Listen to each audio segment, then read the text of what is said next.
రాజకీయాల్లో కొత్త సాంప్రదాయానికి శ్రీకారం చుట్టాడు జేసీ ప్రభాకర్ రెడ్డి. అదేంటంటే తాడిపత్రిలో శ్రీనివాసులు అనే వ్యక్తి గతంలో జేసీ ప్రభాకర్ రెడ్డి వెనకాలే ఉండేవాడు. ఇక్కడ ఉండి వైఎస్ఆర్ కాంగ్రెస్ పార్టీ నేతలను తిట్టేవాడు. సో ఈయనకి శిష్యుడిగా ఉండేవాడు. ఎప్పుడైతే 2019 ఎన్నికల్లో టీడీపీ ఓడిపోయిందో, జేసీ ప్రభాకర్ రెడ్డి ఓడిపోయాడో, ఆయన ఇమీడియట్ గా పార్టీ మార్చేశాడు. వైఎస్ఆర్ కాంగ్రెస్ పార్టీలో చేరి అక్కడ ఎమ్మెల్యే పెద్దారెడ్డికి అనుగు శిష్యుడిగా మారిపోయాడు. అక్కడికి వెళ్ళిన తర్వాత జేసీ ప్రభాకర్ రెడ్డిని తిట్టడం మొదలుపెట్టాడు.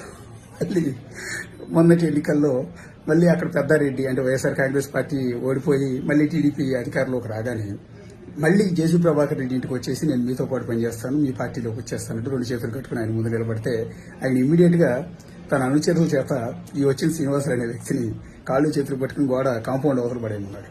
వాళ్ళు చక్కగా 2 కాళ్ళు చేతులు పట్టుకుని అతను తీసుకొచ్చి గోడ బయట పడేశారు. దీని ద్వారా నేర్చుకునేది ఏంటంటే రాజకీయ అవకాశవాదుల్ని ఈ విధంగా కాంపౌండ్ అవతల పడేయాలి ఖచ్చితంగా. ఎందుకంటే ఏ పార్టీ అధికారంలో ఉంటే ఆ పార్టీలోకి తిరుగుతూ ఉంటారు. ఈ పార్టీ ఓడిపోగానే ఇక్కడ నుంచి అక్కడికి చెప్పు, ఆ పార్టీ ఓడిపోగానే అక్కడి నుంచి ఎక్కడికి చెప్పు. ఇలాంటి వాళ్ళని ఆ పార్టీలు కూడా చేర్చుకోకూడదు. అది ఎంత పెద్ద నేత అయినా సరే వాళ్ళు ఇట్లా చేర్చుకోకూడదు. ఈ జేసీ ప్రభాకర్ రెడ్డి మాదిరిగానే 2 కాళ్ళు చేతులు పట్టుకుని కాంపౌండ్ అవతల పడేయాలి ఖచ్చితంగా. ఇది కేవలం పార్టీ రాజకీయాల్లో మాత్రమే కాదు, నిజ జీవితంలో కూడా వీళ్ళు బాగున్నప్పుడు వీళ్ళ పక్క, వాళ్ళు బాగున్నప్పుడు ఆ పక్క వెళ్లే అవకాశవాదుల్ని ఇంట్లో కూడా అడుగు పెట్టనివ్వకూడదు. రాజకీయాల్లో కొత్త సాంప్రదాయానికి శ్రీకారం చుట్టాడు జేసీ ప్రభాకర్ రెడ్డి.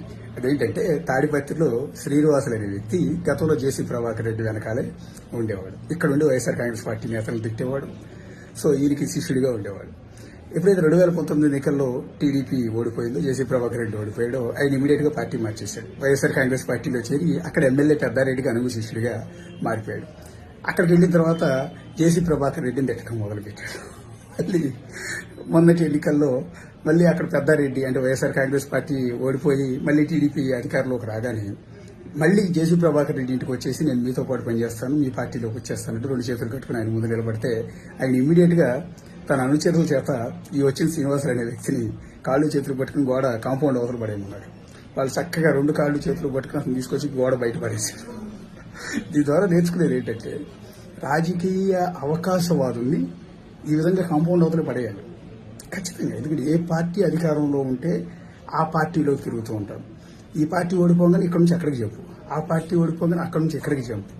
ఇలాంటి వాళ్ళని ఆ పార్టీలు కూడా చేర్చుకోకూడదు. అది ఎంత పెద్ద నేత అయినా సరే వాళ్ళు ఇట్లా చేర్చుకోకూడదు. ఈ జేసీ ప్రభాకర్ రెడ్డి మాదిరిగానే 2 కాళ్ళు చేతులు పట్టుకుని కాంపౌండ్ అవతల పడేయాలి ఖచ్చితంగా. ఇది కేవలం పార్టీ రాజకీయాల్లో మాత్రమే కాదు, నిజ జీవితంలో కూడా వీళ్ళు బాగున్నప్పుడు వీళ్ళ పక్క, వాళ్ళు బాగున్నప్పుడు ఆ పక్క వెళ్లే అవకాశవాదుల్ని ఇంట్లో కూడా అడుగు పెట్టనివ్వకూడదు.